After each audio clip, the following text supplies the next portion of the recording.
Hi everyone, it's time for Good Week Israel, where we'll give you ILTV's latest positive highlights. Get ready to grin, because coming up, the most intense debate in Israel is usually over hummus. Let's find out which spot is really the best. And first dates can oftentimes be a bore. Let's hear how Israelis respond to some tough questions and extreme weather. See some shots of craziness from around the country.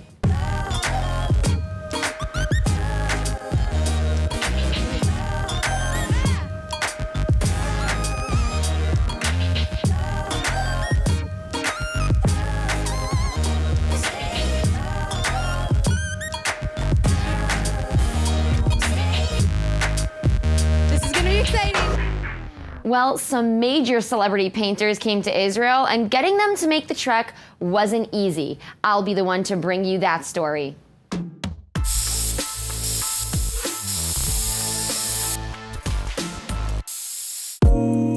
Politics have no place in art. That's the message from the patron of arts International Street Art Week at the Jaffa Port in Tel Aviv, Israel.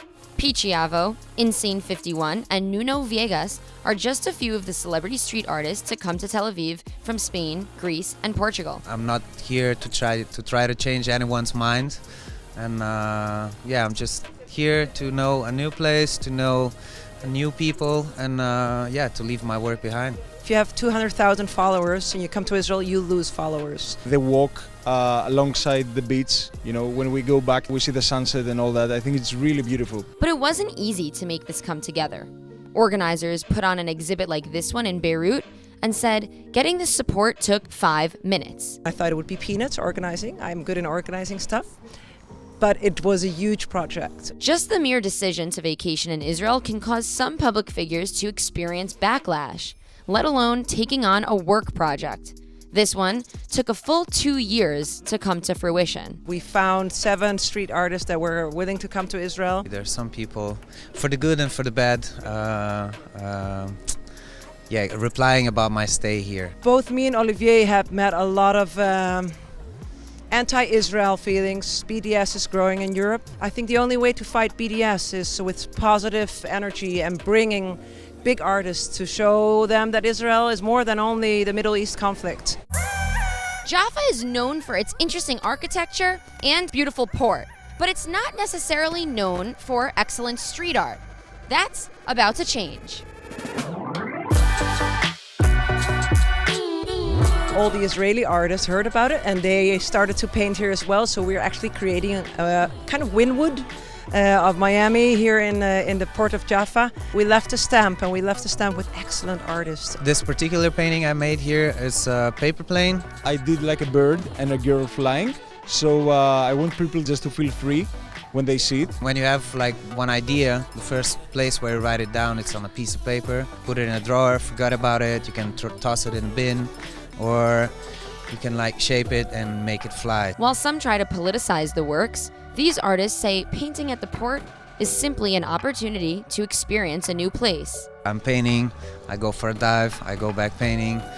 This is something that it's always very attractive to me. And this is a place of the world that it's in history for years and years, and this was my chance to know it for up close and in person, so I took that chance. Hummus. It's an absolute staple in the Israeli diet.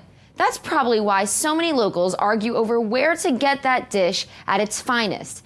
The restaurant Abu Hassan in Yafo is known as having some of the best hummus in Israel. So ILTV's Natasha Kirchuk decided to head over there to check out if that's really the case.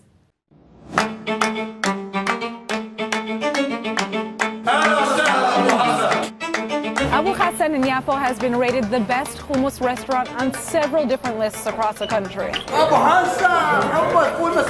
60 years ago, the man known as Abu Hassan started selling hummus from a small cart on the streets of Yafo.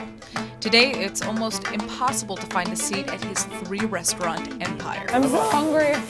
אני רוצה לאכול. Every day, starting at 7 a.m., Abu Hassan begins to serve hundreds of people until the restaurant just can't anymore.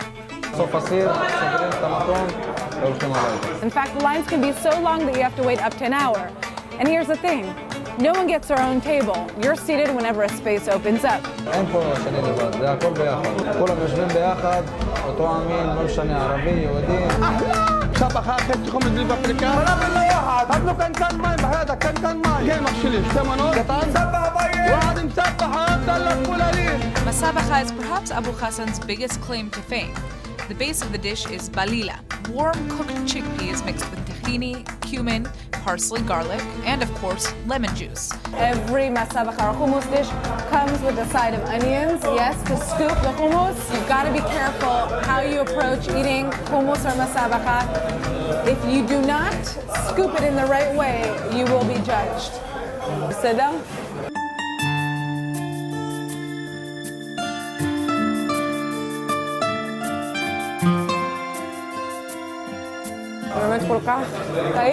I don't understand. Every time I come here, I'm shocked by how good this is. I have cravings for Abu Hassan. This is actual heaven. This is where the magic happens. This is food. It's a bean sauce that's put on masabacha. בעצם אתה גבר שעושה את האוכל הכי טעים בארץ. חוואג'ה מחמוד, the angel. תודה רבה, תודה. Abu Hassan runs out almost every day. The waiters here have to work fast. Faster than I can handle. That's it. מזלג, מזלג, לימון. איפה אני שמה את זה? איפה?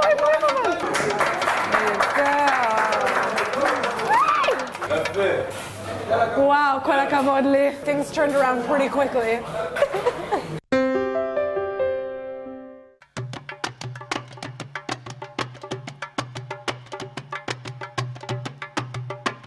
You're the third generation of Abu Hassan. Do you get sick of eating hummus? No, not at all. I eat it twice a week. It's like a lifestyle. אחרי שאני אוכלת חומוס, זהו, זה הסוף שלי, כאילו, זה הסוף של היום שלי. אוי, Yes, Steve. أهلا وسهلا أبو حسن. Welcome. First dates can be quite an interesting experience, meeting a complete stranger for the first time and trying to figure out if you're compatible with them. ILTV's Emmanuel Kadosh took to the streets of Tel Aviv to ask people her must-ask first date questions. So when I go on a first date with someone, I like to ask them a few very crucial questions to get to know them as a person a little bit better. I decided to go hit the streets of Tel Aviv to find out what Israelis think of these questions and their answers. When you come back from a vacation, how long does it take you to unpack your suitcase? 13 דקות. As soon as I come back, that's what I do. I don't even wash myself. Thank you. Day. שבוע. שבוע? כן. 1 week? When you are making cereal, do you put the cereal and then the milk, or the milk and then the cereal? הדגנים ואז החלב. Not this and not this because I don't eat cereal. אני לא הייתי מתעסק בזה. חלב ואז את הסיריאל. מה? כן. לא באמת. באמת. לא באמת. לא באמת. חלב ואז סיריאל. כן. That's nuts. I didn't make cereal for a long time now, but when I did, cereal first. When you're making tea, do you put the tea bag and then the hot water, or the hot water and then the tea bag? את המים החמים ואז התה. Interesting. First the tea bag to have a feeling that I prepare something. I drink only coffee. טיון ואז מים חמים. קודם את הטיעון, אחר כך מים חמים. When you put your shoes on, do you put your socks first and then your shoes, or your sock, shoe? Finish with the socks, then go with the shoes. גרביים קודם ואז נעליים. גרביים ואז נעליים, או גרב נעל, גרב נעל? לא, קודם גרביים ואז נעליים. אז רק שאלה אחת, זה היה קצת שונה. Getting married in Israel can be a difficult feat, but what makes it so hard and what are the solutions? ILTV's Natasha Kirchuk has the answers. Go into the chapel and we're gonna get married. Go into the chapel and we're gonna get married. Getting engaged is the easy part, but getting married in Israel isn't so simple for everybody. We got married about a year ago in September 2000. Not a year ago, 2 years ago. Oopsie, sorry. Israel is a democratic state, but the government enforces religious law on marriage and divorce. Today, any Jew living in Israel who wants to get married has to do so through the Orthodox-run chief rabbinate. To get married through the rabbinate, you have to prove that you're Jewish. Have an Orthodox rabbi officiate your nuptials and make sure the wedding itself aligns with the practices of Orthodox Judaism. Meaning, even if you aren't Orthodox or religious, you're required to abide by Orthodox rules. But a third of the Israeli couples that got married in 2018 didn't do it through the rabbinate. Many say it's because they were putting up a fight. We're both recognized as Jews in Israel, there's no problem. It was a choice. A small act of protest. The idea that in this country you can only get married through a religious body is kind of off-putting. The message of the rabbinate is that there's only one way, and if you don't do it our way, then you're not really Jewish. But not all couples are choosing to avoid the rabbinate because of ideological reasons. Some just really don't have the option. An estimated 1 in 10 marriages are mixed. I'm from Germany. I'm from Israel. And we're getting married. If you're in a mixed religion marriage or aren't considered Jewish according to the state, you can't legally get married in the state of Israel to another Jewish person. We knew that there will be consequences of the fact that Charlotte is not Jewish and we cannot get married in a religious way. Charlotte began to try to convert to Judaism to be able to get married by the rabbinate in Israel. You have to apply to under the Prime Minister's office, and then like a state affair, you apply and to submit letters of recommendation. Today, there is an option for couples who don't want to get married through the rabbinate. They can get married abroad and then come back to Israel and register their civil marriage with the government. I tried to convert for almost a year now. It's been since October. And it's just not possible, so we had to go to Cyprus. But now there's a whole new alternative in Israel, domestic union cards. It's a new status relationship which give you same rights as married couple. You are able to get fertility treatments, mortgage, tax benefits, pension, social security benefits. We gave the power back to the people. Statistics show that 68% of the Israeli Jewish public favors a law that would allow freedom of choice in marriage.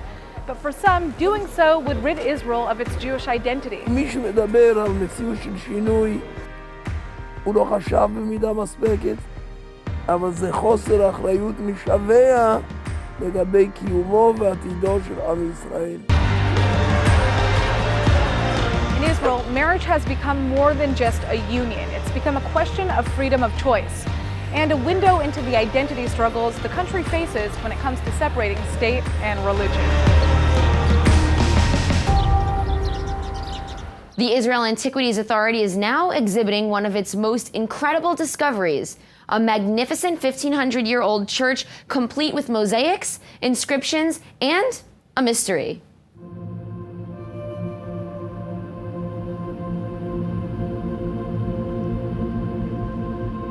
So who was the so-called glorious martyr who made such an impression on the land of modern-day Beit Shemesh that a massive church was erected and later expanded by Byzantine Emperor Tiberius II himself in his or her honor?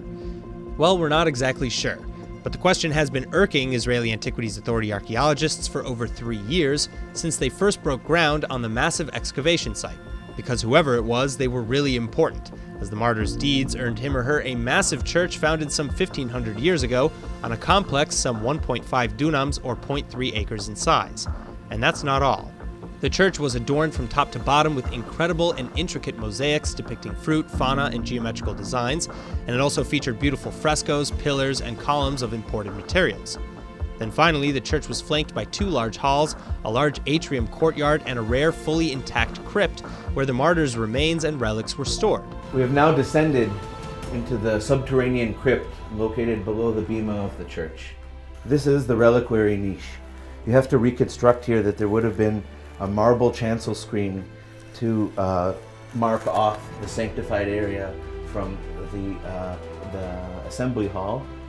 And here would have been placed the relics that were kept in the church. The crypt here is to allow the congregants to flow easily into this area and to experience the relics firsthand. And as if that wasn't enough, excavations also included thousands of participants and volunteers to reveal the thousands of artifacts discovered in the complex, including the most complete glass window and lamp collection ever discovered in one site in Israel, multiple inscriptions, and a one-of-a-kind baptismal font in the shape of the cross. Anyone who's been to Israel knows that this tiny country has it all. So much so that it's impossible to see it all in one trip. But no worries, in mini Israel, you can see all the wonders of Israel in one day. Emmanuel Kadosh has that story.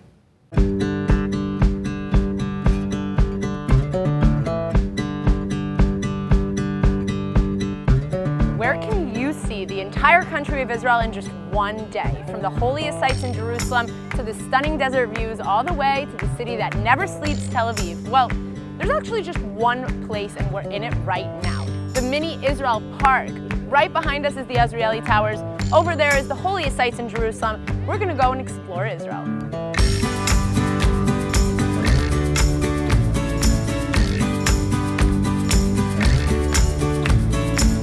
The Mini Israel Park opened up to the public in 2002 and has over 300 beautifully crafted replica models of the most important sites in the country. From architectural to historical, archaeological, religious, and even social sites that are must-sees in the Holy Land. The park itself is actually just a 20-minute drive from Tel Aviv and Jerusalem, and there's really no other place like it in the world. On average, around 50 to 100,000 guests each year visit the park, whether it's tourists from abroad coming to check out the park, students from schools in Israel that come to learn about all the important sites to see in the country, or even events that happen right here on site. Surprisingly enough, over 50% of the park visitors are actually Israeli. The whole idea of Mini Israel got started in 1999. The idea of building a park started in 2002. We opened to the public. We average about 50 to 100,000 guests per year.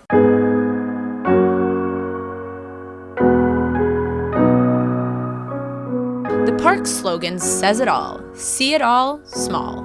The designers, architects, and model builder team of these shockingly accurate replica models consisted of over 100 people from all parts of Israeli society and religions. We started off exploring the kibbutz model. The kibbutz idea is based on the principles of collectivity and equality among its members. Israel actually has close to 300 kibbutzim right here in the country.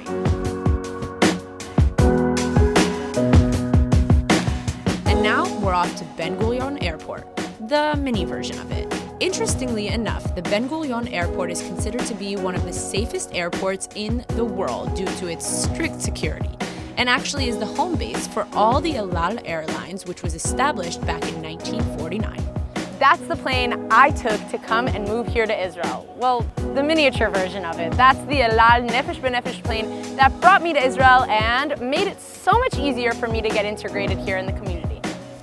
Since we were already in the mini version of Jerusalem, we couldn't not stop by to check out the mini Yad Vashem model, the Knesset, or the Israeli Parliament, and a few more must-sees. For those who didn't see my segment on the Yad Vashem World Holocaust Remembrance Center, the center is Israel's official memorial to the 6 million Jews who perished in the Holocaust.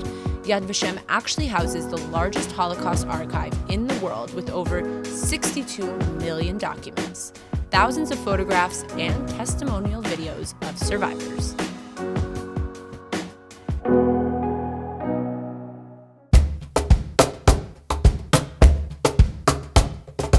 We are in the old city of Jerusalem. Right behind me is the Tower of David.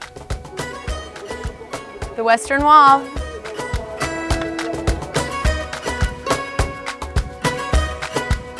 So we're here right now in the old city in Jerusalem, the miniature version of it. Here's the miniature version of the Western Wall, and there's the miniature version of the Dome of the Rock. So we just wrapped up an episode showing you guys the holiest Christian sites to see in Jerusalem, and right behind me is the miniature version of the Monastery of the Cross, which according to Christian tradition was actually built on the site of the tree that gave its wood to the cross that Christ was crucified on. We made our way to the Caesarea Theater, located in the city of Caesarea, which is where you'll find the most ancient Roman theater to be discovered in the Middle East. Discovered in its entirety in archaeological excavations that began in 1959, nowadays it serves as a focal point for culture and art shows. The Port of Haifa is the largest of Israel's 3 major international seaports. It has a natural deep-water harbor which operates all year long. The port itself actually employs over 1,000 people, with the number only rising. The Mini Israel Park was the brainchild of Israeli entrepreneur Iran Gazit and reportedly cost over $20 million to create.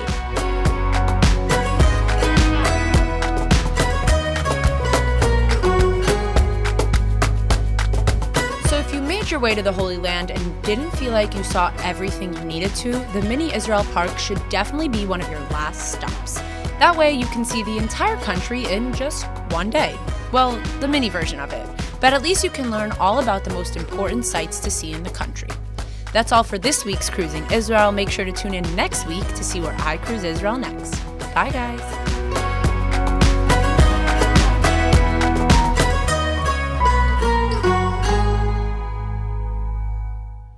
Well, when it rains, it pours, especially here in Israel. Many cities around the world are prepared for bad weather, but since Israel is nestled right in the heart of the desert, we don't usually experience tons of water falling from the sky. And we especially don't expect it to be indoors, though it often is. And for an inventive country considered to be the startup nation, you would think that at least the infrastructure could handle the moisture.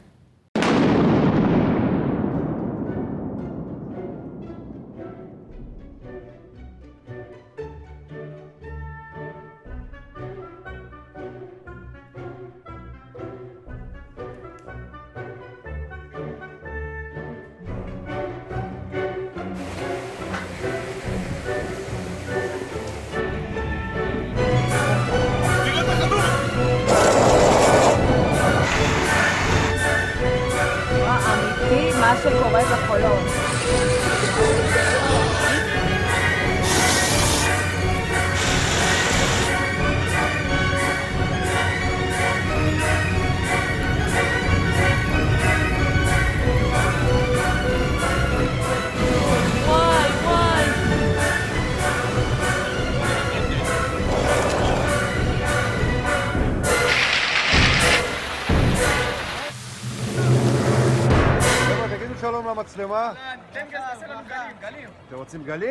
That's all for today's Good Week Israel. Hope we've helped you start your week with a smile. See you next time. I'm Shanna Fold.